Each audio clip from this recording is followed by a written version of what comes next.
Hello everyone, সবাই কেমন আছো? তো আমাদের বাড়িতে দেখো সকাল থেকেই কাজ শুরু হয়ে গেছে। মিস্ত্রি দাদারা কাজ করছেন। তো এটা 1 নম্বর ফ্লোর আর কি, নিচের তলা এই ভাঙাভাঙি হচ্ছে সামনেটা, এখানটা ছাদ ফেলে ঘিরে নেওয়া হবে। এর ওপরে আরও 3টে তলা আছে, মানে 4 নম্বর ফ্লোর অবধি আছে। তো আজকের অমাবস্যা, তাই নিরামিষ সব কিছু হবে এবং মানে রুটি হবে, ভাত কেউ খাবে না। ওই বাঁধাকপির তরকারি, ঘুগনি এইসব রান্নাবান্না কমপ্লিট করে নিলাম, নিয়ে ঠাকুর পুজো দিয়ে তারপরে এই খেতে বসেছি।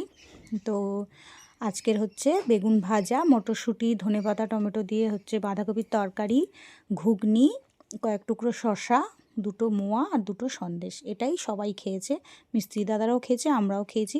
তো খাওয়া দাওয়া কমপ্লিট করে নিলাম। তো এখন বিকেল হয়ে গেছে, বিকেলবেলা মিস্ত্রি দাদাদের জন্য একটু চা বসিয়েছি।